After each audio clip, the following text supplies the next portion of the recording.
Hey, what's up, guys? This is going to be my Total War Pharaoh mechanics and feature wish list. Now, this game is probably going to be pretty easy to criticize. I know there's a lot of apprehension within the community about its upcoming release. However, I do want to try and remain positive and take sort of a wait and see approach and give the game at least a fair chance, and we'll have to see how it comes out. We're actually getting our first gameplay reveal tomorrow, June 1st. I do realize that 5 months to launch, probably most of the major mechanics and features have already been implemented and are unlikely to change. However, a guy can dream, can't he? Furthermore, the features I'm going to talk about today are features that I would love to see in all future historical titles. I would also really love to hear all of your ideas for new gameplay mechanics and features that you want to see in the Total War franchise. The first feature I want to talk about is the most important, in my opinion. I think it's so important that the other features I'd be completely fine with if they don't make it into the game, but this one I think is just so crucial to having a really immersive experience in Total War, and that is map continuity.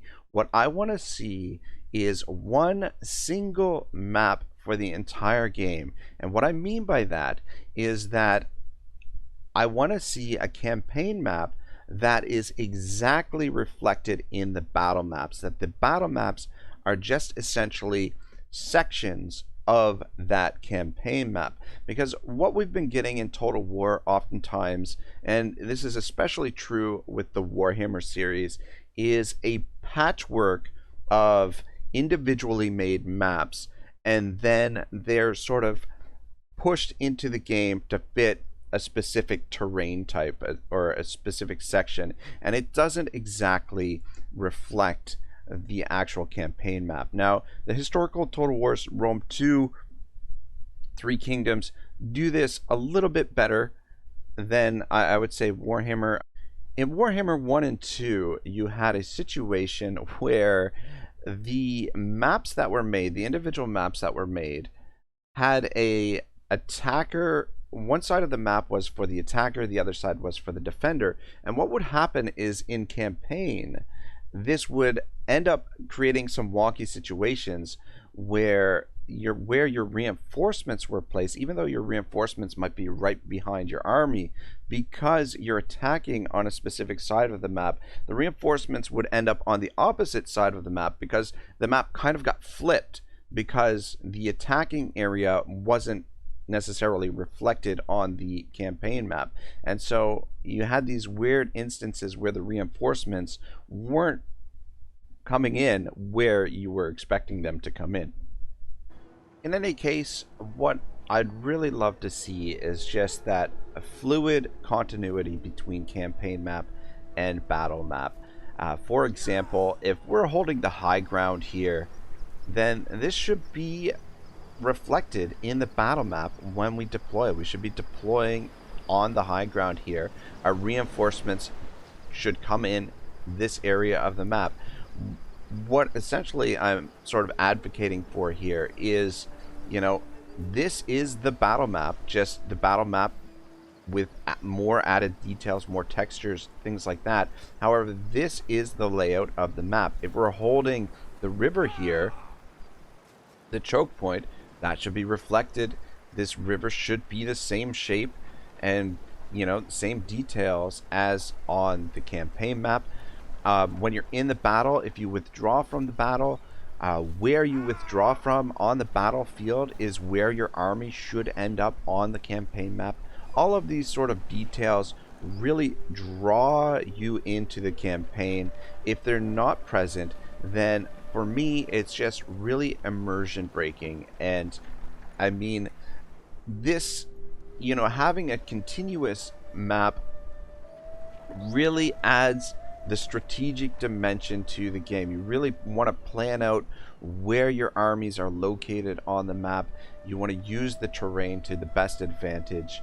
Whereas the way that things are sort of in Total War now, it's, well, let's see what the map looks like, basically, when you really shouldn't need to look at the actual battle map, because the campaign map is the battle map, and where you're positioned on the battle map is, or sorry, where you're positioned on the campaign map is where you're positioned on the battle map. So that's what I'm advocating for. I hope that was clear. I hope that wasn't too confusing, but I would really love to see this in Total War. Second on my list is massive scale. Now this is a pretty straightforward topic, and I think this is an area that Three Kingdoms Total War really shines.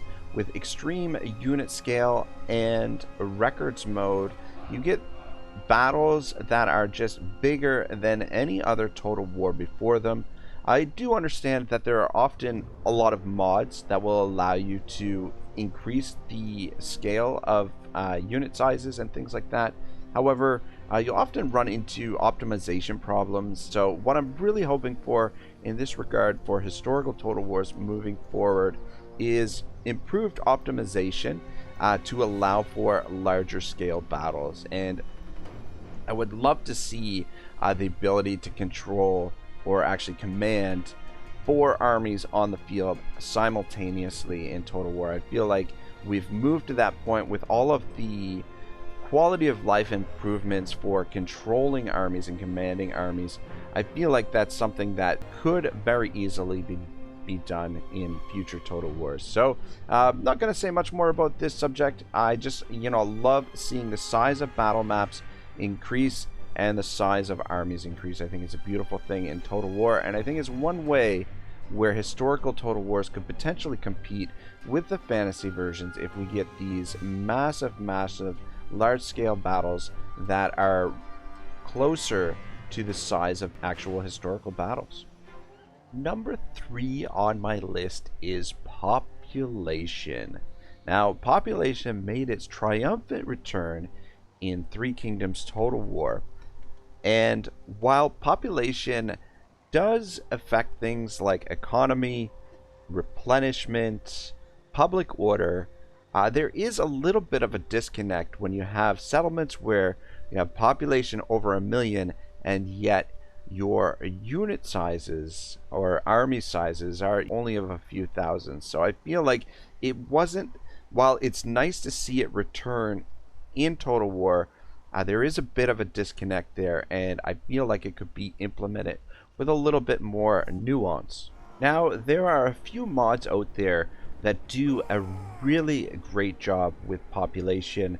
Medieval Kingdoms 1212 AD for Total War Attila, for example. But in my opinion, the best that I've seen is the implementation of population in Total War Rome 2's Divide et Impera mod. The developers for this mod have just done such a great job. You really feel the impact of population in your campaign. The population is divided into different classes of people, and those are the classes that you use to draw your manpower or recruiting units. Also, the population will affect the local income and things like that. So just a really great job implementing the population, and the population sizes are directly connected to your unit size, so you don't get that same kind of disconnect between population and armies that you have in a game like Total War Three Kingdoms. So this is something that I hope that we see moving forward in not only Total War Pharaoh, but also future historical Total Wars. Moving on to number 4 on my wish list, what I'd really like to see in future historical Total Wars is supplies. Now this is something that was added to Total War Three Kingdoms, where armies have military supplies. It does affect your morale and your replenishment, which is nice to see. And also on top of that, you also have reserves for cities. Now what I will say is that this is sort of a simplified version of supplies, and again, you don't really feel the impact of it in Three Kingdoms. I find so long as you're managing your armies well and expanding with a grain of caution. I find that you really don't run out of supplies. I will say, however, that the supply system does prevent the AI from having those sort of random armies show up in places that they probably shouldn't be able to travel to. So it does help in that regard. However, I would say that I think this system could use a little bit more nuance, and we're going to turn to, again, Divide et Impera to get a little bit more insight into what this particular mechanic could potentially be. Again, this is another area where the DEI modders have done a superb job. The army supply system. Each of your armies use up local supplies, so it forces you to really plan out your invasions and your army movements, where you're keeping your armies. Each region has a total supply based on the regional supplies and the factions storage, which is based on the buildings that you've built within the province. And then you've got a supply production, and based on how many armies are in the province, they'll be using up some of those supplies. So if you have provinces, for example, there's a province over here where my allies like to sit their armies. Is basically using up the supplies in the province. There's only 2 of them here now, so it's not actually as bad as it was previously in the campaign, but it's just a really nice touch. Adding those supplies, it really restricts you in how you plan out things. It forces you to really think about how you want to go about things, and I would love to see supplies expanded further. Not merely a generic supply statistic, but food, water, ammunition, I don't know, raw materials or bronze to repair armor and equipment, and just really impact both positive and negative statistics for going into battle and how your army performs. I think there's a lot that could be done here with supplies and just organizing a supply chain, and it really adds to that strategic element. Not only that, but it's also more realistic, and it's the management of supplies is, one of the vital aspects of not only warfare in general, but especially ancient warfare.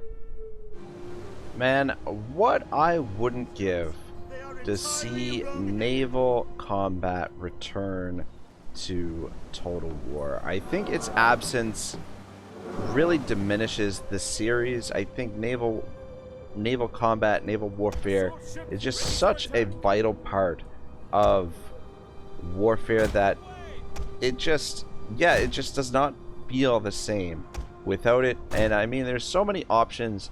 Coastal assaults such as this, coastal city assaults, coastal battles, river crossings, river battles. There's just a lot that you could do with naval warfare to help, improve the series. I think it would be a great addition to Total War, and I would love to see it. I would absolutely love to see it. I think Total War Pharaoh would be a great opportunity to kind of get the fundamentals of naval warfare down. I know that in older Total Wars, naval combat hasn't exactly been implemented the best necessarily, but I think with a Bronze Age naval warfare, I think it would be very basic combat in any case, and that way you can just focus on the fundamentals and build that foundation for future Total Wars that you can kind of expand on and build on in future games. Before you dismiss naval warfare for Total War Pharaoh, I do want to say that it was an important aspect of the age, with the arrival of the mysterious sea peoples, which culminated in the Battle of the Delta, where Ramses defeated the sea peoples at the mouth of the Nile as depicted in this wall carving. I think it would be an important part to have in Total War Pharaoh, and I really hope that we see it. Well, that's my wish list for Total War Pharaoh. I hope you guys enjoyed today's video. It went on a little bit longer than I intended it to, so I apologize for that, but I just wanted to try and cover as much as possible and just really get my thoughts out on this subject. I think it is really important for Total War moving forward that we have really refreshing gameplay mechanics and features in our historical Total Wars. And I really want to know what you guys think. What ideas can you guys come up with for what you'd like to see in future Total Wars, and especially for Total War Pharaoh, our first, well, I guess second Bronze Age addition to the series. So thank you so much for watching. Have yourselves a wonderful day. Ragnarok signing out.